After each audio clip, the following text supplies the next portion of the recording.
국민의힘 소속이고요. 부산 연재 지역구를 두고 있는 김희정입니다. 이름은 희망정치 약자 희정입니다. 우리나라에 아직 모바일 인터넷이 시작되기 전에 제가 막 임기를 시작을 했었는데, 그때 오프라인에서의 거버넌스보다는 인터넷 세상의 거버넌스가 한참 이슈였었습니다. 그런데 오히려 그때는 그 이슈가 더 작동할 수 있다고 생각했던 게 뭐냐면, 오프라인 세상에서는 이미 그 정치 제도나 이런 게 세팅이 되어 있는 상태지 않습니까? 그런 상황에서 새로운 이제 거버넌스 문제가 들어오는 게 과연 어떻게 형상화될 건지에 대한 상황에서 얘기를 하는 게 오히려 더 어려운데, 인터넷 세상에서는 아직 그런 게 없는 상황이었기 때문에 거버넌스라는 단어가 이제 약간 유행처럼 번졌습니다만, 여전히 지금도 뭐 잘 자리 잡은 공치나 형태로 가고 있는지는 잘 모르겠어요. 인터넷 세상에 더 낯설지 않은 단어다라는 말씀을 시작으로 하고요. 두 번째로 지금 그 자장님께서 저한테 주신 얘기는, 첫 번째 주제가 22대 국회에서 한국 정치가 어려운데 이걸 거버넌스 관점에서 어떻게 풀어냈으면 좋겠냐라는 말씀인데요. 제가 드리고 싶은 말씀은, 우리 김영규 의원님이 말씀하신 내용은 이제 사실은 개헌의 내용을 굉장히 많이 담고 있는데, 현실적으로 당장 해야 되는 부분은 헌법을 손대지 않고 우리가 해야 될 수 있는 부분이 있다고 생각합니다. 뭐냐면 통상적으로 정치관계법, 즉 정당법이나 선거법이나 정치자금법은 다들 본인들 임기를 끝낼 때 손대려고 하는 경향들이 있습니다. 그리고 다음번 선거를 앞두고 자신들과 무관한 그 다음 사람을 위한 세팅을 하는 경우가 굉장히 많습니다. 그러니까 시간에 쫓겨서 약간 기형적인 형태로 나타나기도 하고, 본인들의 이해관계와 무관하게 그만두신 분들이 또 손을 대기도 하고 뭐 이런 등등이 있는데, 저는 그래서 만약에 21대 국회와 22대 국회가 달라야 한다면 본인들의 운명을 결정하는, 그러니까 국회 관계법이나 정당 관계법, 선거 관계법을 아주 초장에 빨리 세팅을 하는 게 개헌을 얘기하기 전에 실질적으로 할 수 있는 일이지 않을까 생각을 합니다. 그러면은 제일 먼저 이제 선거법 관련돼서는 위성정당이 이렇게 두 번씩이나 있을 거라고 생각한 국민들은 없었을 거라고 생각합니다. 한 번 위성정당이 그렇게 실패를 해서 문제가 됐다고 모두 역시 이번에 위성정당을 다시 만들었습니다. 72. 자기가 찍은 정당의 이름이 뭔지를 기억하지도 못한 번호만 저희 같은 경우는 2판, 4판. 역시 그 당은 선거가 끝나자마자 주요 정당 2개는 없어졌습니다. 굉장히 부끄러운 일인 거거든요. 근데 이 부끄러운 일을 2번이나 하고 나서도 다시 내버려두고 있잖아요, 우리가. 그래놓고선 이건 다시 4년 뒤에 하겠다고 내버려두고 있는 게 과연 정상인가. 그래서 요거부터 손대고, 그 다음에 두 번째는 역시 많은 분들 하고 있는데, 과거의 특권은 소위 민주화를 지키기 위해서, 국민들을 지키기 위해서 국민의 대표인 국회의원을 보호하는 법이었다면, 지금은 오히려 저는 국회의원들에게도 짐이 되는 법이라고 생각합니다. 그래서 동료 의원들에 대한 예를 들어서 뭐 체포 동의안이나 뭐 이런 것들을 왜 같은 국회의원들 손에 맡기냐고요. 그냥 법에 깔끔하게 정리를 해버리는 게 더 좋지 않겠습니까? 그래서 그런 특권과 관련된 법안들이라든지 이런 부분 초반에, 그럼 우리부터 내려놔야지 다음을 얘기할 수 있으니까. 그 다음이 이제 국회 관련된 건데, 아까 승자 독식이나 이런 부분에 있어서 문제가 있다라고 말씀을 하셨단 말이에요. 그러면은 사실 국회 안에서는 자기가 당선돼서 들어올 때는 승자 독식으로 들어왔는지 모르지만, 국회 운영은 승자 독식이 아니라 사실은 밸런스를 맞출 수 있었음에도 불구하고 저희는 이번 22대 국회에 처절하게 진짜 소수당의 아픔을 겪고 있습니다. 그거는 법으로 규정이 안 돼 있는데도 그런 형태를 벌이고 있거든요.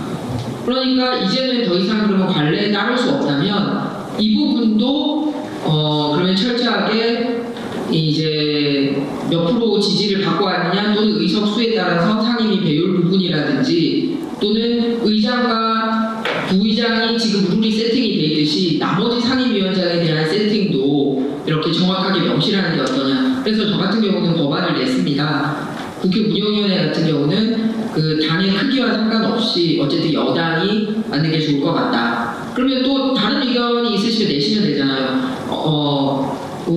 오히려 대통령실보다 국회 사무처가 더 중요하다고 생각하면 오히려 국회 다수당이 맞는다라는 토론을 하면 되는 거고, 그런 식으로. 그러니까 대통령실을 다루는 게 더 중요하다고 생각을 하면 어쨌든 여당이 맞는 게 맞고, 더 중요하다고 생각하면 다수당이 맞는다라든지 이런 거를 정하는 게 저는 가버넌스 아닐까라고 생각을 하고요. 역시 또 국회 부의장도 1당과 2당이 이렇게 나눠놨듯이 법사위원장 같은 경우는 이제 의장과 다른 당이 맞는다라든지 이런 거를 역시 국회법에 세팅을 하는 거.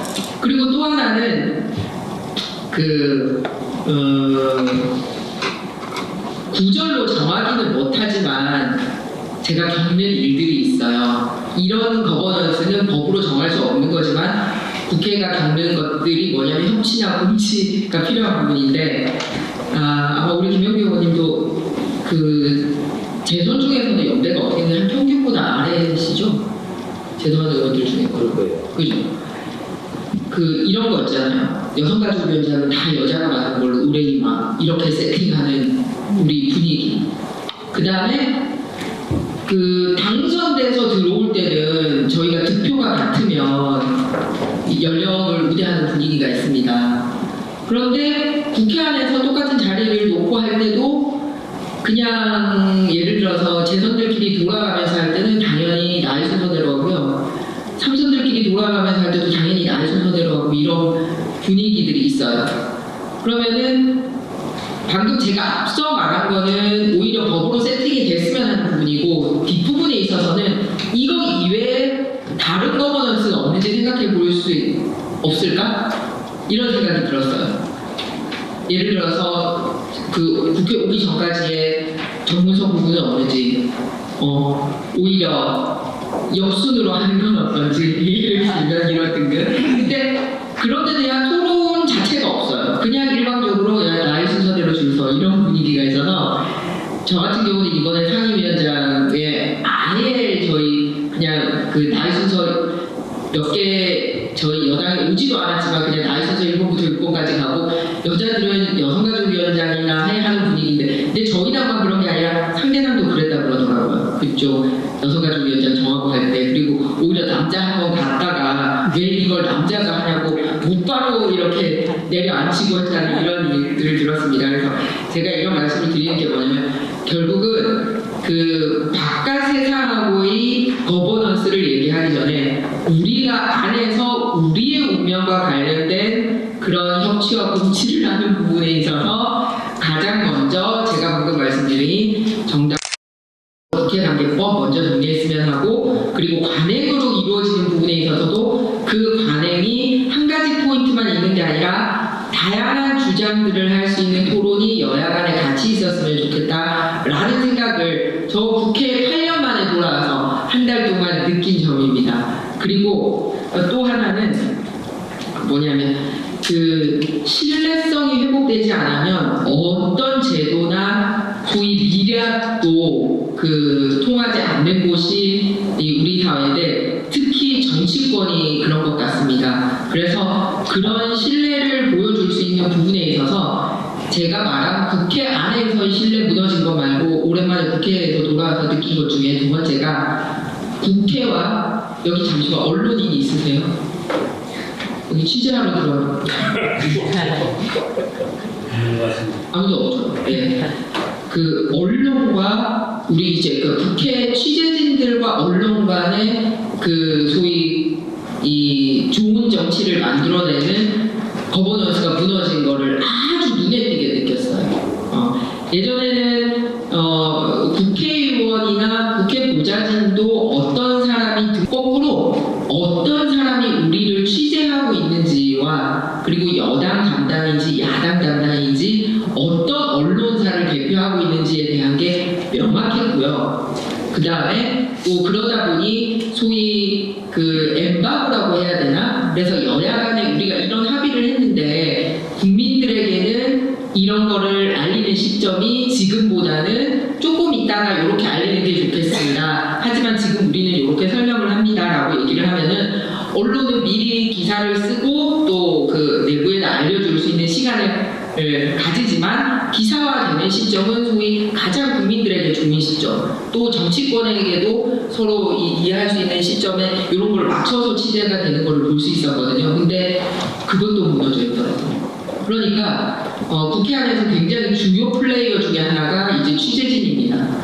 그러니까 의원들은 어떻게 해서든지 이 생존할 때 튀어야 사니까 합의와 존중, 이렇게 양보 이런 게 안 되는 이유 중에 하나가 언론과 소위 국회 안의 플레이어들 간의 그 거버넌스가 무너진 것도 굉장히 크게 작동을 하고 있구나라는 것을 느꼈습니다. 그래서 저희가 여기 그 거버넌스 세미나 할 때 저는 반드시 이제 취재 거버넌스 관련된 축이 한 축이 꼭 좀 들어왔으면 좋겠다라는 생각을 했습니다. 여기까지는 제가 준비한 얘기고요. 그리고 이제 김영배 의원님이 말씀하신 것 중에 제 의견을 덧붙이자면 그 절대적으로 제가 좀 반대했으면 하는 부분은 그 선생님들의 정당 활동 부분입니다. 뭐냐면 그 정당 활동을 잘 할 수 있다라는 건 뭐냐면 자신의 정당 활동에 대단한 로얄티를 가지고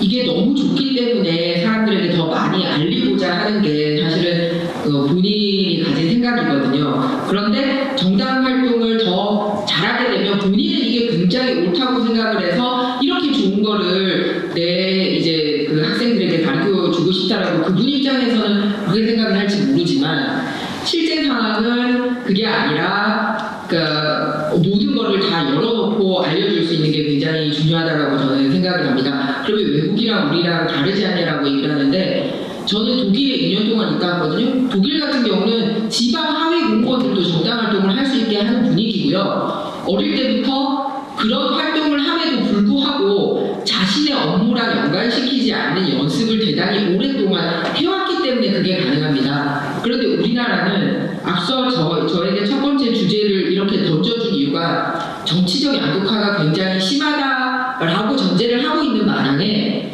학교까지 그렇게 돼버리면 이 정치적 양극화는 훨씬 더 심해지고 오히려 그 한 번도 반대편 얘기를 제대로 들을 기회조차 어릴 나이에도 상실을 하지 않을까라는 그런 걱정이 있습니다. 그래서 필요하다면 각 정당이 그런 정치재단이나 정치연구소를 통해서 정당 활동이 허용된 사람들에게 제대로 된 정치 교육을 저기 누구 니네 엄마 누구 집냐고 애들한테 다 물어봤대요. 그래서 저희가 굉장히 흥분해서 와서 근데 그 앞에서 그거 왜 묻냐고 물어본 애 없었냐고 그랬더니 그냥 기어들어가는 소리로 그런 거 왜 물어보세요 이 정도만 얘기했다는 거예요.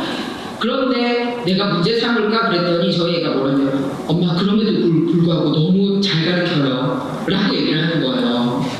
그러니까 지금까지 만나본 선생님들보다는 그 선생님이 너무 잘 가르치는데 자기가 그 학원 수업을 듣는 데는 그냥 지장이 없는데 그 굳이 드러내면 자기 정체까지도 드러내고 왜냐면 저는 출마를 한 상황이니까 그러니까 트러블을 만들고 싶지 않은 뭐 이런 상황인데 그런데 두 번째는 뭐냐면 그걸로 인해서 친구들 간의 교실 분위기가 굉장히 이상해졌대요. 왜냐하면 평소에 정치 얘기를 안 했는데 수업 시간에 나와서 결국은 니네 엄마는 무슨 당이냐 얘기를 하다가 친구 관계가 약간 제 편이 됐대요. 그러니까 굉장히 불행한 결과를 낳은 거죠. 그래서 이 사례까지 말씀드리고